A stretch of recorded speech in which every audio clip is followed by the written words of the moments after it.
Om Jnana-timirandhasya Jnananjana-shalakaya Chakshurmilitam Yena Tasmai Shri Gurave Namaha. Hare Krishna. What I'm going to speak is going to be in relationship to our meetings that we're having here about the projects that we are developing in pursuance of Srila Prabhupada's desire for ideal communities, living simply on the land, without all the modern conveniences of modern life, which means also being free from the modern inconveniences. The most prominent of the modern inconveniences is life without Krishna in the center. So, Krishna-centered life with cow protection, living simply, all these things. In Puri, I spoke on this. We had meetings there also regarding the ongoing development of these projects. One of the points I made in Puri is that even though we want to live simply, we can't ignore that there's the whole big world around us which is committed to living a very different mode of life. And even though we may say everyone should live like this, there are others who are opposed to this and who would, if they had the opportunity by force, stop what we want to do. For instance, if we take to what we're proposing, simple living, high thinking, and others may think we don't like this and we'll take this over by force. And if they have the opportunity, they may use tanks and Kalashnikovs and all this kind of thing. So we're saying that we want people should live a more simple life, grow your own food, chant Hare Krishna, protect the cows, but practically in the modern situation we have to take shelter ultimately we take shelter of Krishna, but in what we might call the immediate sense, there are going to have to be people who support this, but who are ready to defend it also with modern technology, which means that the modern society, unless we can convince everyone, which definitely in the immediate context is not very likely, the modern society, we're going to have to give credence to that, and so they're going to have to be nuclear Kshatriyas, as was written in that book, Varnasrama Manifesto, which doesn't seem much like a Kshatriya. We have while the US Army was still had a strong presence in Iraq, there were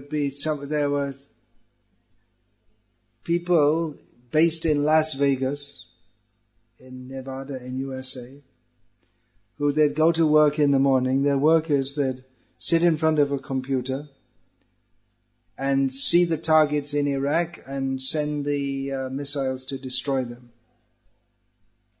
Not exactly a Kshatriya, but that's warfare in the modern age. So we can't be completely oblivious to this. That's one thing we have to bear in mind. Damodar Prabhu suggested we could revive the art of Vedic Dhanurveda with Brahmastras. let's see. Even in that time, it seems it wasn't a common thing, because Arjuna had the knowledge, Ashvatthama had it half. He knew how to send a Brahmashtra. It's not that everyone had this knowledge. It's not that every Kshatriya had this knowledge of Brahmastras. That's a very high level, it seems, of Dhanurveda, although they had knowledge of what we would nowadays call mystical, different kind of technology altogether, by sound, by mantra. They can invoke so many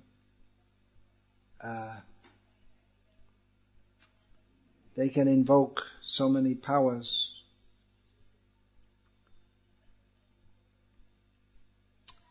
People in the modern age, they don't have the Shakti that comes from tapasya. So I might not be able to do that.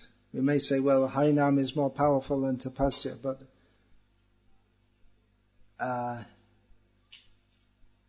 the kind of power that Krishna wants to give us from chanting His holy names we don't hear that by chanting the Harinam you'll get knowledge of such weapons. For instance, Yomameva samudho janati purushottamam sasarvavid bhajati mam sarva bhavena bharata.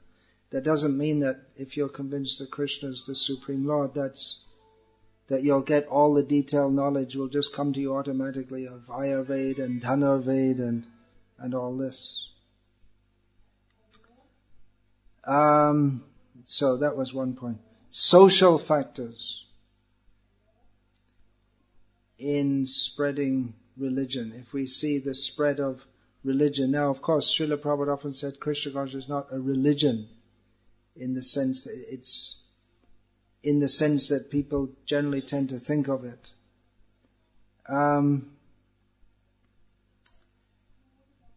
But historians of religion, they will see that there are certain factors which lead to the rising, how certain religions become prominent. How could Buddhism become popular in India? Because one factor is that many people were fed up of the priestly caste, the monopoly on religion that the Brahmanas had, and it seemed they didn't care about the spiritual uplift of others. Whereas with Buddhism, anyone from any background can become. You don't have to be a Brahmana. They reject the caste system. So he made spirituality available to everyone. So it's a social factor. There are social factors by which people take to different teachings. Just like Srila Prabhupada, he preached Krishna consciousness in America from the mid-1960s, which was just the perfect time, because there were so many young people who were disillusioned with the modern way of life and looking for spiritual solutions or a spiritual direction. So it was the perfect time for Srila Prabhupada. Srila Prabhupada, it seems that in the beginning, he wanted to, his idea was to go among the more educated people and the more, what you might call, respectable people, but he didn't get the kind of response that he got from the hippies. So he went with the hippies. So there are factors. We're talking about this Varnashram development, and one factor that Srila Prabhupada emphasized in establishing farm communities where people could take to Krishna consciousness is that your needs will be taken care of. That for most people, their spiritual quest is not as important in their minds as their immediate material needs of those of themselves and their families, or even if it is very important, they still have to think about their immediate material needs. Roti kapra makan, as it's summarized. Food, clothing and shelter.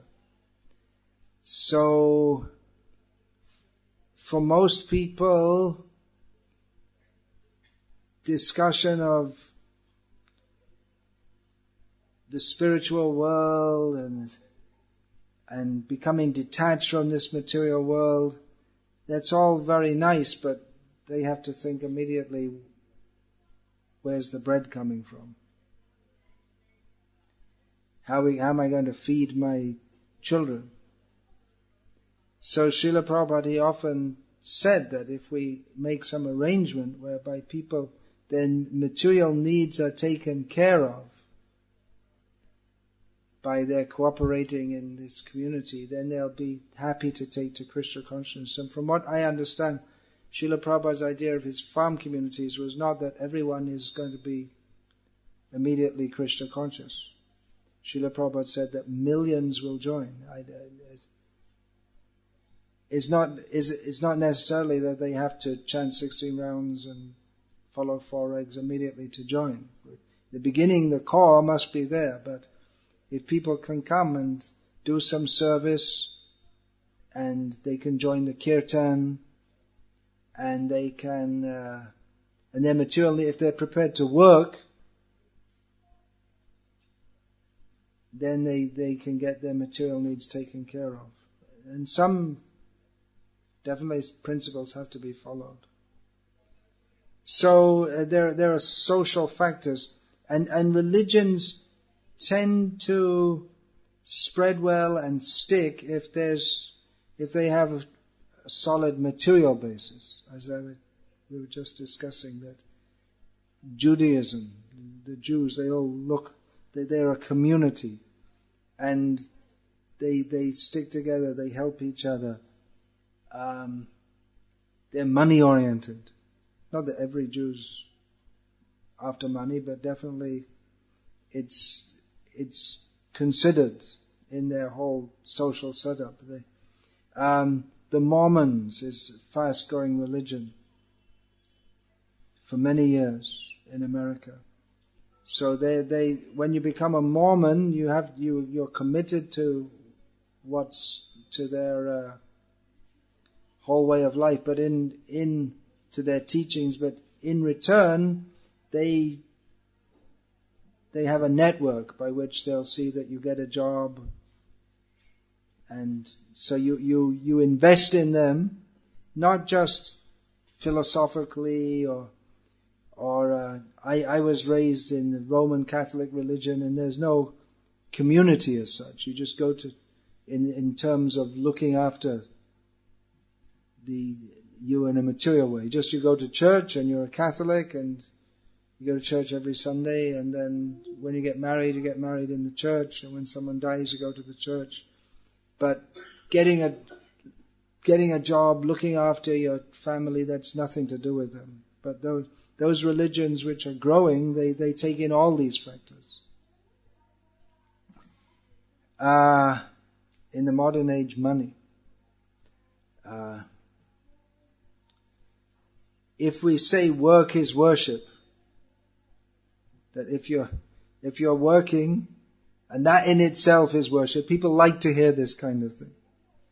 Or if we say that your career is your devotional service, people like to hear this kind of thing. It's not necessarily not true that it's not your devotional service, but it has to be understood that if you're doing it really for the sake of serving Krishna, then it's on the ledge. What is that? That Janak is given the example of karma yoga. Actually, he's a pure devotee, but he's doing it to show an example for others. But if we say that, well, everyone, if you're doing a job and you're chanting Hare Krishna, then you have a aspiration to be big success and a crore party and all this kind of thing. And it's just the same as being a pure devotee. People like that kind of thing. It's actually cheating, because it's not actually the actual philosophy is anyabhilashita shunyam. We should be free of all material desires. But if we can cast Krishna consciousness in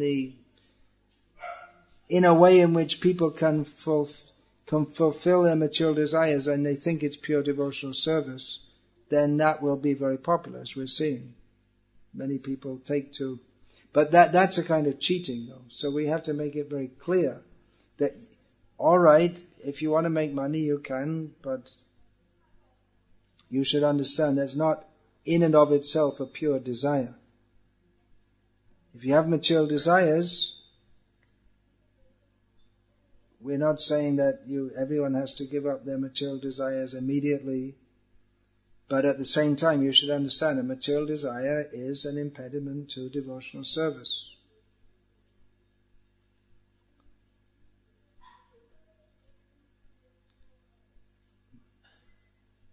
Srila Prabhupada, he often asked when he met government leaders, you cooperate with us. In Chicago, he met some leaders of the local administration, and he said, you have a big building there, you give it to us and give us facility. You have a crime problem, we will help to stop your crime problem by training people to lead a pure life. So he was asking for the cooperation of the leaders. He said in India, if the leaders would cooperate with him, he said, I'm doing so much, but if the leaders would cooperate with me, we could do so much more. So, although ultimately we depend on Krishna, if there's money, if there's state support,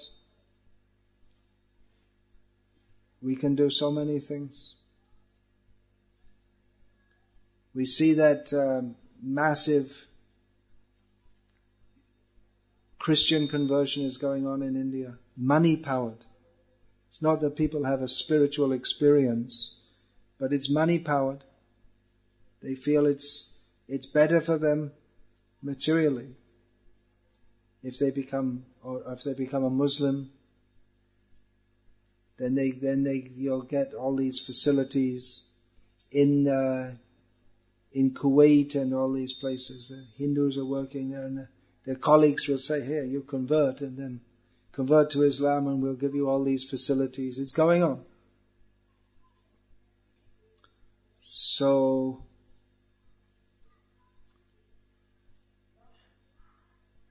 we can spread Krishna consciousness widely by making some compromises also. If we say that, yeah, you be ambitious, it's good, make lots of money, it's good for preaching. It's good for preaching, but it's good for preaching in the sense that many people may be attracted to that. But it's not good for spreading the actual message of the truth. That the truth is that as long as we have material desires, then we cannot progress. We cannot, or rather that our progress is measured by Bhakti Paresanubhava Virakti Ranyatra. Often we like to stress, yes, Krishna consciousness is experience of Krishna, but there's the other side also, that we're detached from everything else in this world. So these Varnasrama communities, they're for demonstrating that we don't, material ambition is not required in devotional service. One can live as a householder and be materially non-ambitious, and your needs will be taken care of. That we don't need to work in this society. People say, well, if we don't get a degree and we don't get a job, how will we live? But we want to demonstrate that you don't have to be a materialist.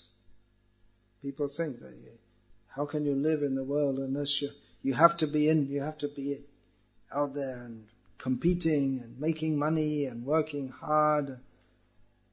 We want to show that that's not required, and no need to be materialistic. Rely on Krishna. That doesn't mean you don't work, but work for our needs. If we do make compromises, then maybe we can spread very widely.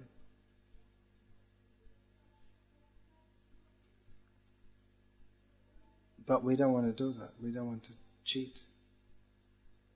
Then we'll get just some wishy-washy so-called Krishna consciousness, which won't really help anyone very much. At least the point of becoming pure devotees. It won't happen if we're promoting that, cultivating the desire for having lots of money, being a success in this world. That's also okay. If we're promoting that, then people aren't going to have the change of consciousness by which they surrender to Krishna. Then we have to come down to the platform of materialistic religion, in which people are making money and they think, well, to be religious means you have to feed the poor and have hospitals and all this kind of thing. Then you become part of you just become part of materialistic society, and we're seeing that practically in our society, that what we are teaching is something which is what in English is called otherworldly. I mean, we're teaching about the spiritual world. This otherworldly, it's a term which is used in a pejorative sense. They've got no contact with this world. They're just living in a dream world. But it's not a dream world. This is the actual world. The real world is not one of eating, sleeping, mating and defending, getting born again, dying again. Reality is that we are eternal. But at the same time, Srila Prabhupada, he wanted to give something practical. And his practical program was this, for the mass of people. Live simply on the land. This is how God, Bhagavan, he has made the program where we live on the land, everything will be given.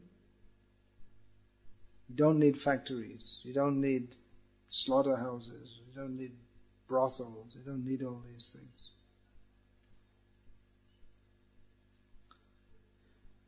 So religions can be successful when they adjust, when they become materialistic.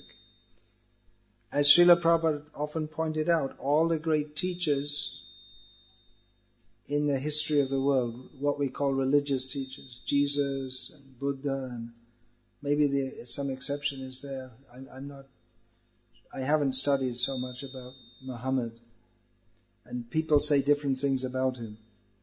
Some people, you get very different pictures about who you hear from about.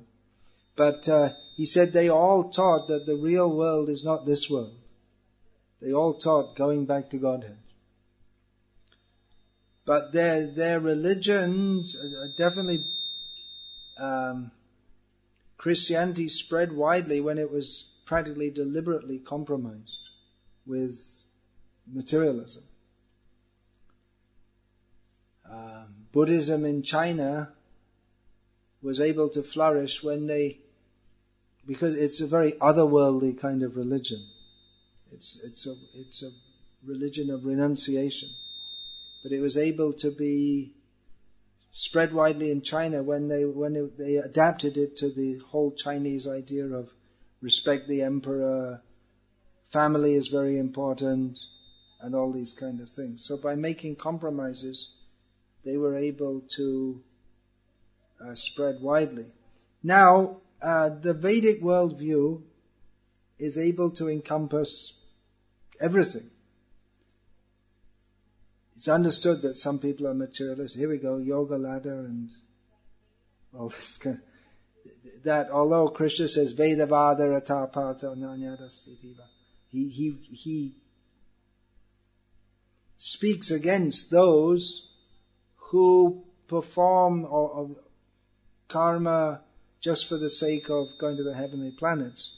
But then that's at the end of the second chapter. Then in the beginning of the third chapter he talks about doing yajnas by which the demigods will be satisfied and all your material needs will be fulfilled.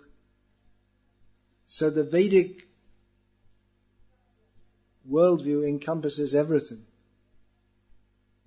That at some level one should follow the Vedic process so that one can become, even if one is thinking of one's material needs, one should rely on Krishna, the process that he gives. But ultimately one should understand everything in this world is temporary. We have to go back to Godhead. But we have to keep our philosophical compass fixed. That we want to accommodate or bring people into Krishna consciousness. But at the same time, we have to keep it very clear that this is the Back to Godhead movement. People can come, live with us, chant Hare Krishna. We don't expect everyone to become immediately very renounced, but we have to keep it clear that dharmasya hi apavargyasya nartotaya upakalpate. That religion is not meant simply for living in this world happily, because ultimately there is no such thing anyway. But we're meant to be focused on going back home, back to Godhead. That we can accommodate worldly people, but not very materialistic. I mean, when I'm saying worldly, I mean they have a need for food, clothing and shelter. We can accommodate that. Yes, come, that will be provided by Krishna's grace. But not rampant materialism, that we have to get big houses, big cars, lots of money, all this kind of thing. Some basic needs can be taken care of, but we don't want to promote gross materialism of this idea of becoming a great success. It's illusory. So basic needs should be taken care of. But at the same time, we can focus our attention on going back to Godhead. And this is practically, we're seeing that even in our beginning Varnashram communities, that devotees are coming with their families, and definitely there are needs to be fulfilled. And they are being fulfilled in a very simple way. And we can expand that. They wouldn't stay if we told them, you just come here and chant Hare Krishna but you bring money so that you can live also. We're not going to provide you. And then people can't come. If we say that you come and stay with us and we'll chant Hare Krishna but you have to maintain yourself. And how can they come? So both things are there. Maintenance and Krishna consciousness and family life. It's all one package. But the ultimate aim is, we have to make that very clear, going back to Godhead. It's Srila Prabhupada's social program, not his social program is not feeding school children so they can get a good degree and get a good job. That's not his program. His social program is live as Krishna teaches us to live. So we see that already. I mean, definitely our householders who are there, they want to know if their needs can be taken care of. And if they are, then they're ready to come. They're devotees. They're ready to come and chant Hare Krishna. Definitely they have material needs, but that can be taken care of by the simple process of Krishi Go Raksha.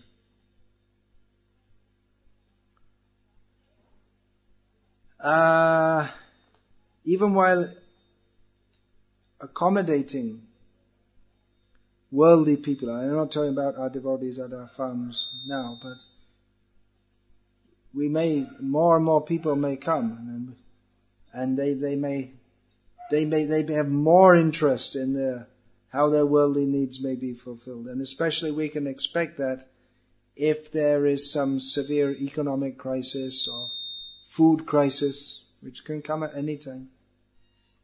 It's been predicted for this year that the monsoon rains will be low. So food prices are going to go up. It doesn't matter who's going to form the government, but if there's a poor monsoon, then food difficulty. It's already difficult for so many people. It's going to become more difficult. So people may be attracted to live with us. We say, come and live with us, work with us, and we can provide food. So that may be their first interest, but then we have to give other conditions also. That if you're with us, you have to rise early, you have to chant Hare Krishna. We're not going to give you meat. So for them, the pious people may like to come and join with us, but their first outlook, they want to see if their material needs are taken care of. But we can bring in people like that, as Srila Prabhupada said, people will join us in their millions. But at the same time, we have to keep it very clear that the goal of life is Krishna consciousness, and to be simply interested in our material needs, that's not our goal. That's a lower level of thinking. So that should be clear. In our communities, we are accepting what from the perspective of most people is a low standard of living. Voluntary poverty. Living without electricity is a great challenge. So all these women came immediately, they turn on the fan. I don't think they thought about it. It's just when you come in a room, it's hot, turn on the fan. Whereas we came in and probably none of you even thought about it. Especially those of you who are living without electricity. For those of you who are coming from Avanti Ashram, here is very cool. It's much hotter there. You get used to it. You get used to living without that. So we're accepting what two people who live in the cities might see as poverty and austerity. You're deliberately accepting that.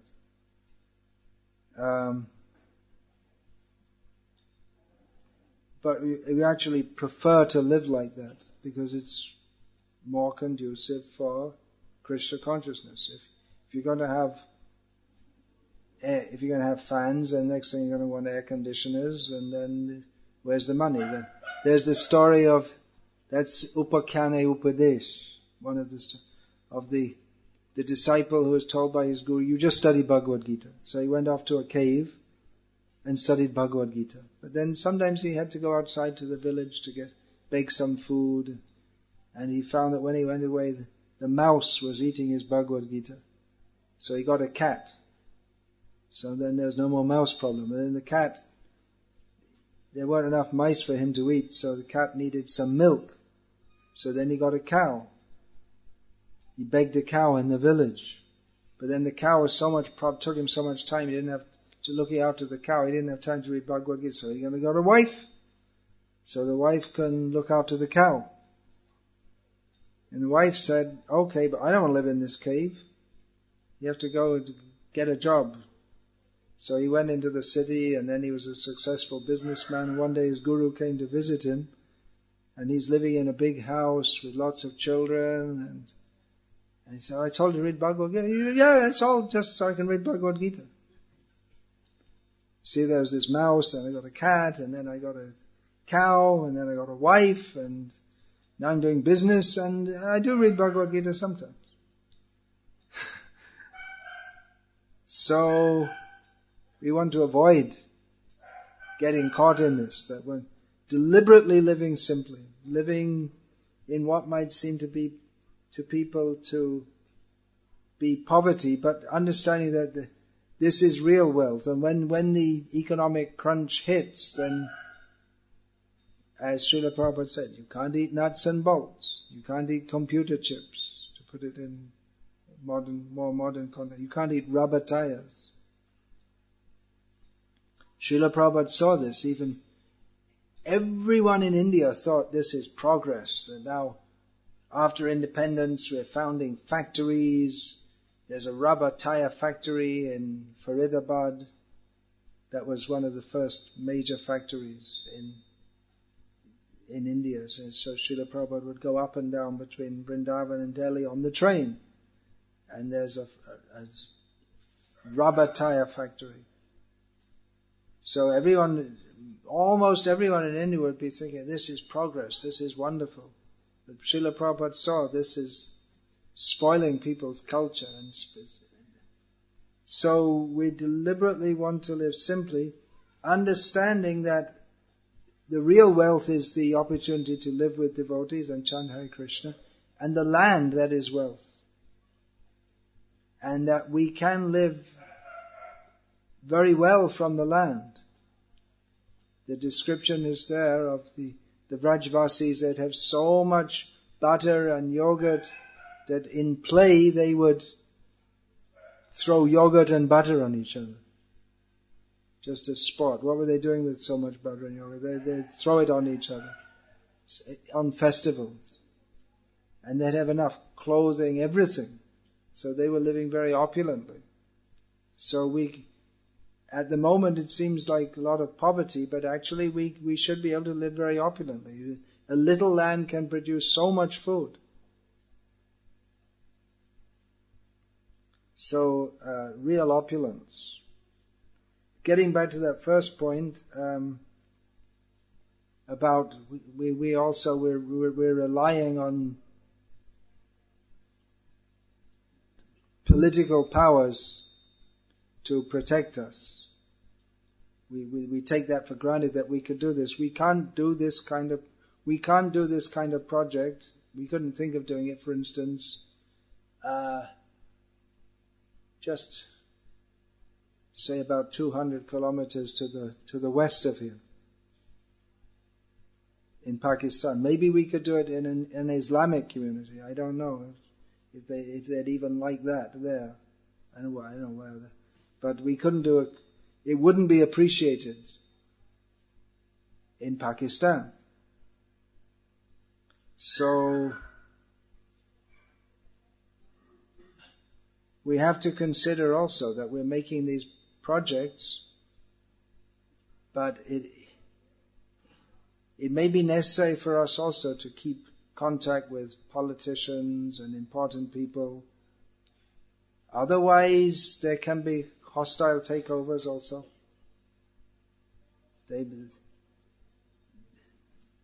It may come even within India. They may say that, the land can be taken away by force for making industrial projects. They may say that this is going against the progress. This kind of preaching is going against the progress of the nation. You have to teach according to our curriculum. So we're making these projects, but we have to preach outside also about why we're doing this. And as it starts to expand, which we wanted to do, we can expect there'll be opposition. This kind of opposition will be there, that people will say how you're misleading people. We want to develop the nation. You make, from within our own ISKCON society, there may be opposition also. Definitely when we want to introduce, which we have to do, is the Varnas, then there'll be opposition. We're going to have to preach this 1,000,000 times, and still people won't get it. That this is not the caste system. As you know, it is non-exploitive, non-envious. The society has to be divided. That is for the benefit of people. It's not meant for exploitation. We have to show that also. We also have to be careful, apart from outside takeovers, we see that there can be inside takeovers also. That people who are not within our movement, people who are not, they don't understand the principle, or they have some other idea, or they may be materialistic. They can take over projects and spoil them. They may have a different idea. They may think that, well, all right, so far we did it with we're living simply, but we could be much more successful if we used tractors and or maybe just someone from the love of power may want to take over, so that we have to be very careful. Establishing big temples means someone may want to take it over, or they may get the position of managing it, which is good opportunity for them to become rich or have the prestige of being a big religious leader. So, remaining poor helps to keep out such people. If there's lots of opulence, that will attract the wrong kind of people.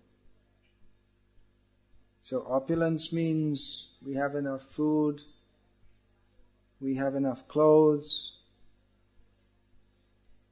but we should be very careful, because if there's very good economic condition, then someone will want to appropriate it for their own sense gratification. I'm just speaking some general ideas now, but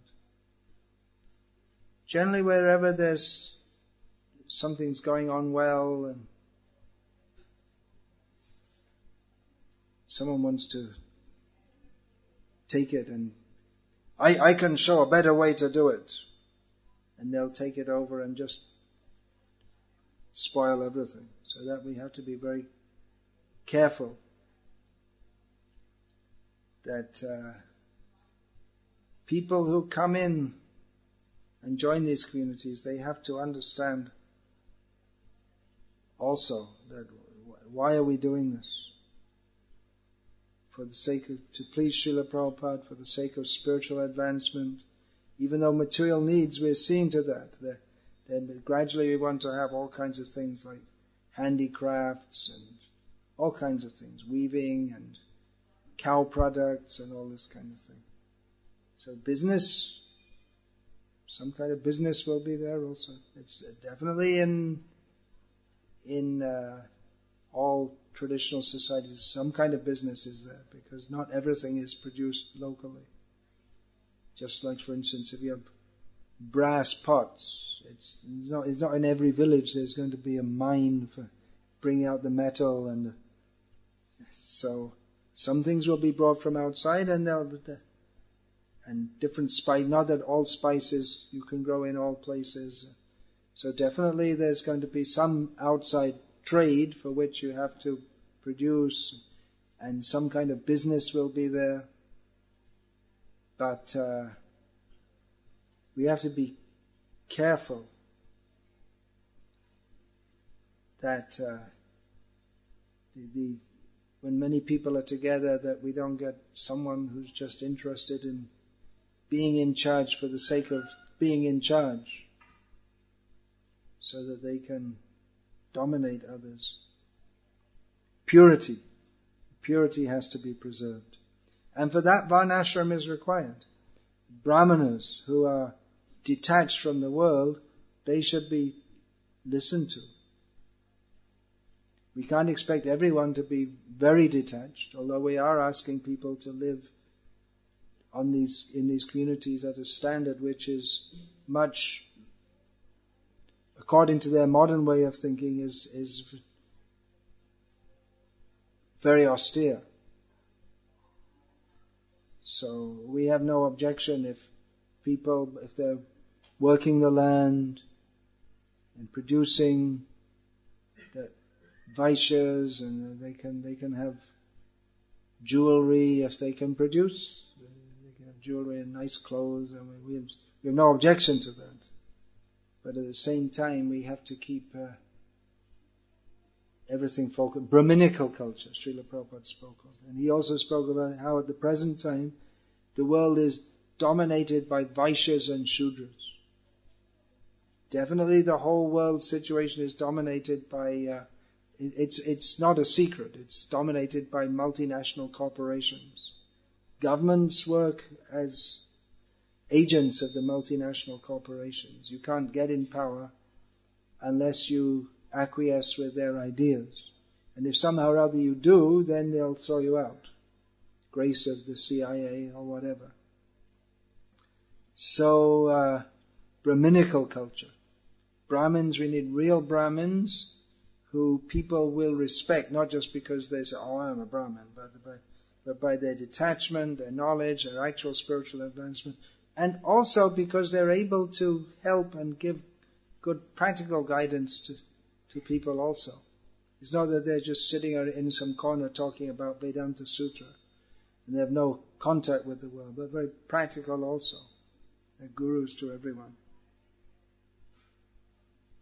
So those are just a few points I wanted to make as a follow-on to the points that I made in Puri. That's all. Relevant to our meetings. Okay, we can break up for now. And Hare Krishna.